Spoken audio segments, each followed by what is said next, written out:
Olá pessoal, bem-vindos a mais uma aula aqui no Matemática nas Nuvens. Eu sou o professor Gregório Gonzaga e na aula de hoje nós vamos estudar a reta, tá certo? Trouxe também para vocês umas curiosidades históricas para enriquecer o nosso debate, tá bom?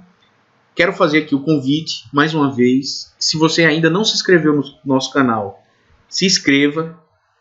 Dê um like, deixe também seu comentário que é importante, tá bom? E convide os colegas, os amigos para assistirem a aula. Vamos à aula.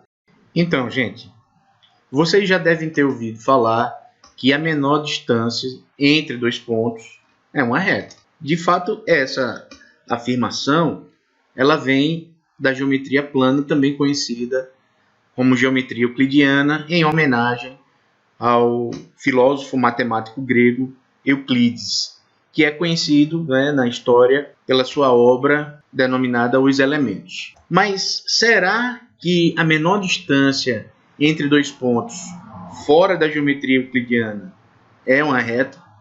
Bem, em 1697, o matemático suíço Johann Bernoulli publicou em uma revista científica alemã, cujo editor era nada mais nada menos que o matemático alemão Leibniz, os resultados acerca do princípio de Fermat.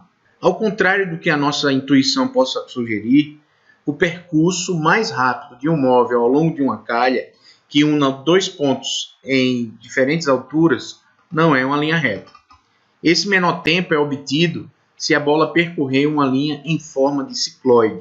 A cicloide é a curva definida por um ponto de uma circunferência que rola sem deslizar sobre uma reta. Uma cicloide invertida é a solução para o problema da braquistocrona. Mas o que é a braquistocrona? Denomina-se braquistocrona a trajetória de uma partícula que, sujeita a um campo gravitacional constante, sem atrito e com velocidade inicial nula, se desloca entre dois pontos no menor intervalo de tempo. Ou seja, se a gente levar em consideração a trajetória e o tempo, a linha reta não é o caminho mais curto entre dois pontos. Já pensou nisso? Bem, como estamos estudando geometria analítica, vamos ficar com a reta, Então, consideremos a reta R, caracterizada por dois pontos A e B.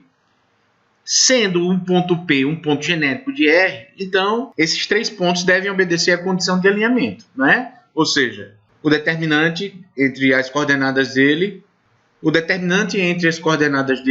tem que dar zero, tá certo? Então vamos lá. Vamos pegar aqui esse ponto, Esses pontos A, B e C. Então, ou melhor, vamos pegar aqui esses pontos A, B e coloquei aqui já as coordenadas no determinante. Então, pela regra de Sarrusio, a gente vai pegar essa diagonal, Aqui, e as paralelas a ela, tá? Então, essas diagonais aqui, Então, a gente vai chamar essa diagonal de diagonal principal, tá certo? Então, vamos colocar aqui, x, xa, yb, mais yax, mais xby. Então, veja. Isso aqui eu chamei de diagonal principal. Agora vamos chamar essa diagonal aqui diagonal secundária, tá? Então vou chamar ela aqui de ds. Então ds, nesse caso, é xyb e as paralelas a ela, Que no caso vai ser xay mais essa outra paralela, xbya. Então veja, então nós ficamos aqui com essas duas diagonais, tá? Então, o que diz aqui, Então, diagonal principal menos diagonal secundária, condição de alinhamento, tem que dar zero, tá? Então, nessa nossa sistema de equações, isso aqui tem uma consequência. Então, fazendo essa diferença, aqui, temos aqui a diagonal principal menos a diagonal secundária, já obedecendo aqui os sinais. Veja que eu agrupei aqui, o pessoal que está com x, Lembre que x é a coordenada genérica da abscissa de P. E aqui, da mesma forma, o y genérico de P. E aqui eu tenho um número, Porque xa, yb e xb, ya são números conhecidos. Então, a gente vai fazer o seguinte. Evidenciando x, nós ficamos com YA menos YB. Isso eu vou chamar de um número A. Tá certo? Nós ficamos também com XB menos XA, que eu vou chamar de uma constante B. E aqui nós ficamos com XA, YB, menos XB, YA, que nós vamos chamar de C. E assim nós vamos ficar com essa expressão, tá certo? Que é a expressão AX mais BY mais C igual a zero. Essa expressão aqui nós vamos definir agora como sendo a equação geral da reta. Então a forma, né? A equação na forma AX mais BY mais C igual a zero é chamada de equação geral da reta. Bom, agora vamos fazer o seguinte, vamos evidenciar o Y. Eu vou deixar y em função de x. Então isso aqui vai ficar assim, BY é igual a menos AX menos C. Tá? E aí nós vamos dividir todo mundo aqui, né, por B, para ficarmos com essa expressão menos A sobre B, x menos C sobre B. E agora a gente vai chamar, já que isso é uma constante, menos B sobre A é uma constante, eu vou dizer que é menos B sobre A, e que N é igual a menos C sobre B, de tal forma que eu fique agora com essa equação mx mais n, que é chamada de equação reduzida da reta. Certo, gente? Então, a equação na forma y igual a mx mais n é chamada de equação reduzida da reta. Então, o m e o n recebem nomes especiais, certo? Então, denomina-se... Vamos fazer o seguinte, né? Então, gente, o número real m é chamado de coeficiente angular da reta, ou declividade.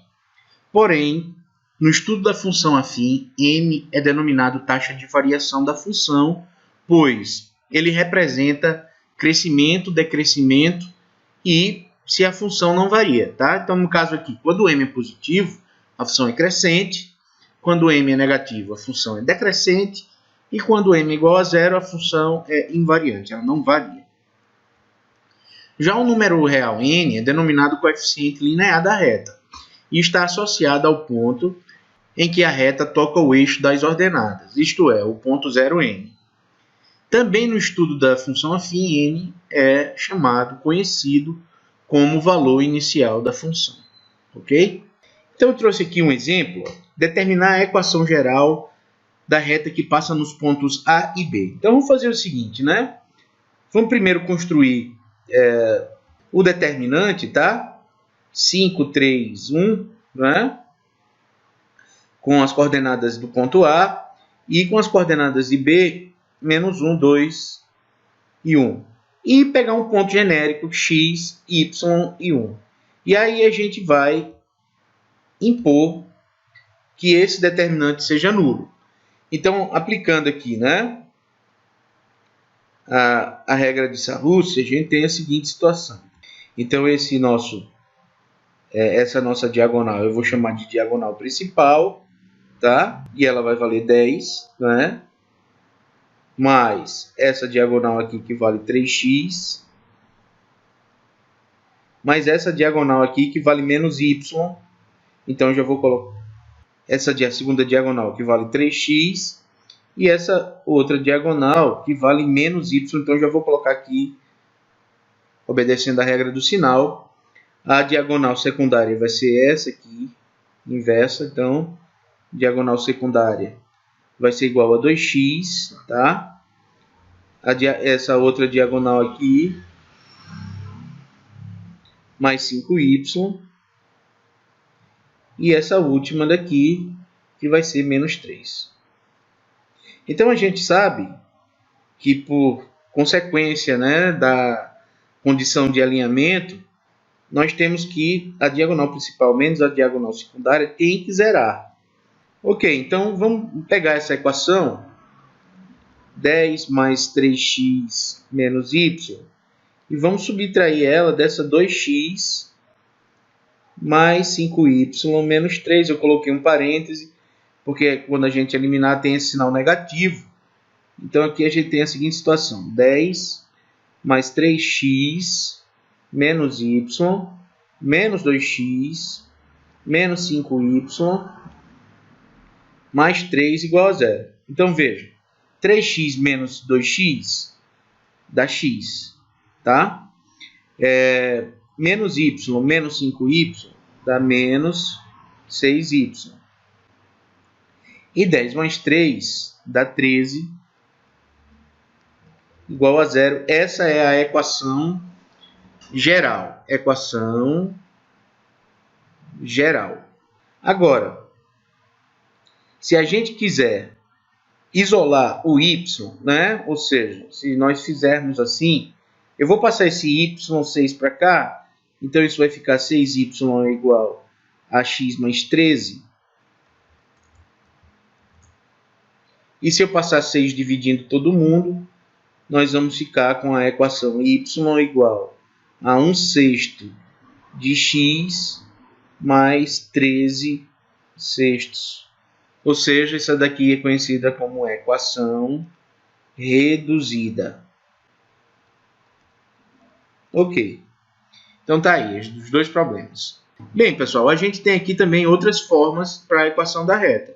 Então, seja A e B dois pontos da reta R e seja U o vetor definido por esses dois pontos.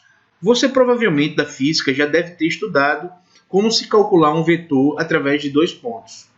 Bom, um vetor através dos pontos, você faz a diferença entre extremidade, que eu estou imaginando aqui sendo B, e origem sendo A. Então, B menos A significa a diferença entre as suas coordenadas.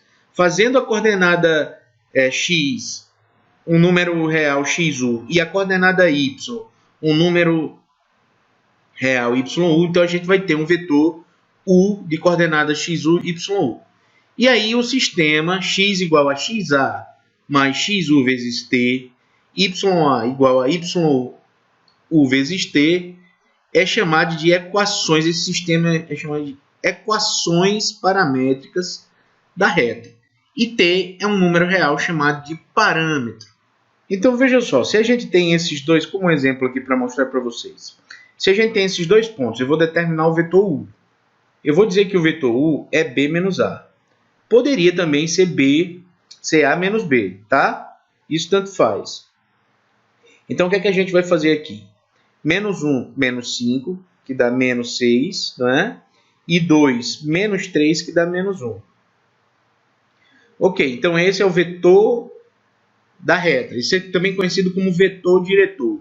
Então eu escolho aqui, eu posso dizer que essa reta R, ela tem equações x e y igual. Aí eu escolho ou os pontos, ou as coordenadas do ponto A, ou as coordenadas do ponto B. Eu vou escolher de A. Então isso aqui vai ser 5 menos 6t, não é? Igual a 3 menos 1t, ou menos t. Tá certo? T sendo um número real, e isso é conhecido como equações paramétricas da reta. Muito utilizada aí no estudo da geometria analítica em cursos superiores, tá? Vamos falar agora da interseção entre duas retas, tá? O ponto P de coordenada xp, yp, de interseção de duas retas RS, pertence, evidentemente, a cada uma das retas, e assim, por consequência, suas coordenadas devem satisfazer a equação de ambas as retas.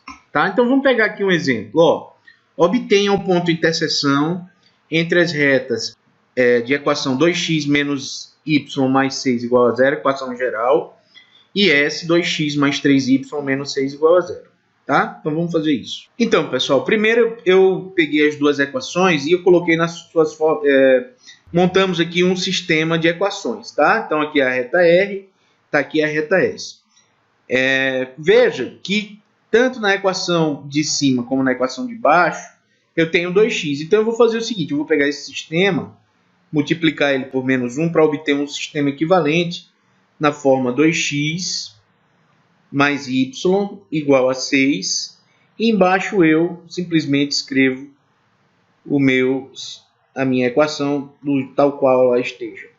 Então, nós vamos somar essas duas equações, naturalmente.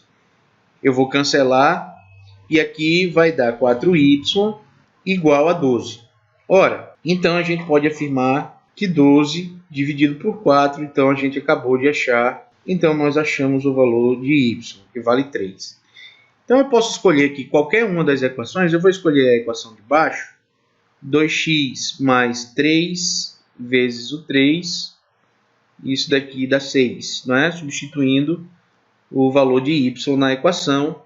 2x mais 9 é igual a 6. Bom, passando esse 9 para o segundo membro, 2x é igual a 6 menos 9. Teremos 2x igual a menos 3. Então, x é igual a menos 3 sobre 2. Logo, o ponto que eu posso chamar de P, de interseção, ele é o ponto de coordenada para x, menos 3 sobre 2, e para y, 3. Ok, pessoal? Bem, pessoal, essa foi a nossa primeira parte da aula de geometria analítica, o estudo da reta, tá? Na segunda parte, vamos continuar falando de retas, falar de algumas coisas importantes. Espero vocês lá.